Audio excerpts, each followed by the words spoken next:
UP की योगी सरकार ने माफिया डॉन बाहुबली और दबंगों के खिलाफ सरकारी जमीन कब्जाने को लेकर जारी अभियान का रुख अब गांव की ओर कर दिया है। सीएम योगी ने प्रदेश के सभी जिलों के अधिकारियों को कड़े निर्देश दिए हैं। इसमें कहा गया है कि गांव की सरकारी जमीन पर कब्जा करने वालों पर कड़ी कार्रवाई की जाए। इसके साथ ही इन लोगों से जुर्माना राशि को भी वसूलना शुरू किया गया है। इसके बाद बलिया जिले में गांव की सरकारी जमीन कब्जाने वालों पर कार्रवाई भी शुरू कर दी गई है। इसी के तहत बलिया सदर के तहसीलदार ने करीब 2 दर्जन से अधिक लोगों को नोटिस जारी किया है। इसके साथ ही अवैध कब्जेदारों पर लाखों रुपए का जुर्माना भी ठोका है। बलिया जिले के गांव की जमीन पर अवैध कब्जा करने वालों पर सदर तहसीलदार गुलाब चंद्रा ने कार्रवाई शुरू की है। इसके तहत तहसीलदार चंद्रा ने सहतवार थाना क्षेत्र के दुधैला गांव के 34 लोगों पर पहली कार्रवाई की। अवैध तरीके से सरकारी जमीन कब्जाने वालों पर करीब 30 लाख रुपए का जुर्माना ठोका गया है। इसके लिए तहसीलदार ने इन सभी अवैध कब्जेदारों को नोटिस जारी किया है। इसमें पहले कब्जा हटाने और फिर जुर्माना राशि जमा करने की चेतावनी दी गई है। बलिया के सदर तहसीलदार गुलाब चंद्रा ने बताया कि चारागाह, सार्वजनिक रास्ते और खलियान समेत अन्य ग्राम पंचायत की कई जमीनों पर अवैध कब्जा करने में कार्रवाई की गई है। इसके लिए नोटिस जारी किए गए हैं। ये नोटिस सरकारी जमीन पर कब्जा करने वाले 34 लोगों को दिए गए हैं। ये लोग करीब 15 सालों से जमीन पर अवैध रूप से कब्जा करके बैठे हैं। इसलिए इन अवैध कब्जेदारों पर 30 लाख रुपए का जुर्माना भी लगाया गया है। ग्राम दुधैला है, वहाँ पर चरागाह चंवर राजछवर की ज़मीन पर जो है कुछ लोगों ने कब्जा कर लिया था। उस संबंध में बगल के पड़ोसी गांव सोनवानी है, वहाँ के भोलानाथ मिश्र ने शिकायत किया था। उनकी शिकायत के क्रम में जो है 34 लोगों पर भारत 67 वन उत्तर प्रदेश राजस्व संहिता 2006 के अनुसार जो है मुकदमा आयोजित किया गया था।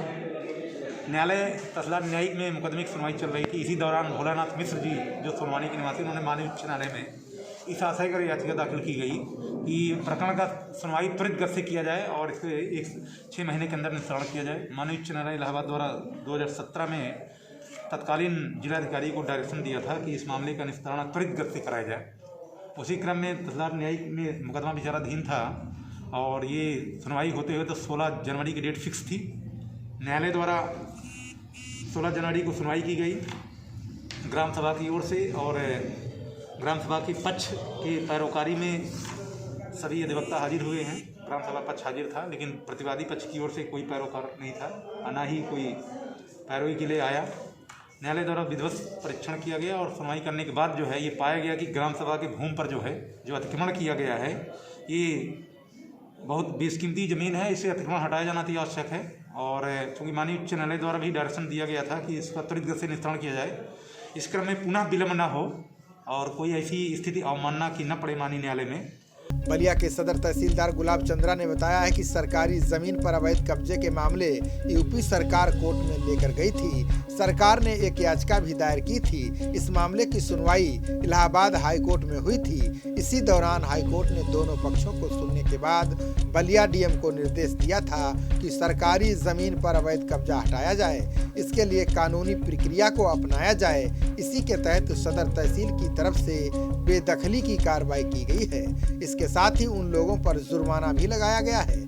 फिलहाल कब्जेदारों को नोटिस देकर अवैध कब्जा हटाने और जुर्माने की धनराशि अदा करने के लिए कहा गया है। अगर ये अवैध कब्जेदार कब्जा नहीं हटाते हैं और जुर्माना की राशि जमा नहीं करते हैं तो इन अवैध कब्जेदारों के खिलाफ मुकदमा दर्ज कराया जाएगा। उस दिन न्यायालय द्वारा सम्यक विचार उपरांत और ग्राम पत्रावलियों का अवलोकन के बाद साक्ष्य में पाया गया कि ग्राम सभा पक्ष मजबूत है। प्रतिवादियों द्वारा कोई ऐसा तथ्य अब तक नहीं पेश किया गया था जिससे उनको कोई रिलीफ दिया जा सके, और प्रथम दृष्टया साक्ष्यों से स्पष्ट हुआ कि ग्राम सभा का पक्ष मजबूत है और इनको बेदखल करते हुए जुर्माना लगाया जाना आयोजित है। तत्समय न्यायालय द्वारा सुनवाई करते हुए सभी 34 आरोपियों पर जो है जो कब्जेदार थे उन पर 1,50,000 से लेकर के 1.5 लाख तक का जुर्माना आरोपित किया गया और उनको बेदखल करने का कानूनी आदेश दिया गया। इस तरीके से कुल 34 कब्जेदारों में लगभग 30 लाख रुपए का जुर्माना न्यायालय द्वारा आरोपित किया गया है। और चरागाह राजछवर की ज़मीन थी और ये 2015 में ये मामला शिकायत में कंप्लेंट में दाखिल हुआ था न्यायालय में, और उसी क्रम में कार्रवाई की गई और विपक्षियों पर वसूली की कार्रवाई की जाएगी और अगर वसूली नहीं होगी तो इन पर जो है नियमानुसार जो है रिकवरी वारंट जारी होगा और वारंट भी गिरफ्तारी भी होगी और ज़मीन भी बेदखल की जाएगी। और अगर बेदखल न्यायालय के आदेश का पालन नहीं होगा तो उन पर 447 IPC के तहत मुकदमा भी पंजीकृत कराया जाएगा। खबरों का सिलसिला जारी रहेगा। देखते रहिए जनप्रवाद। नमस्कार।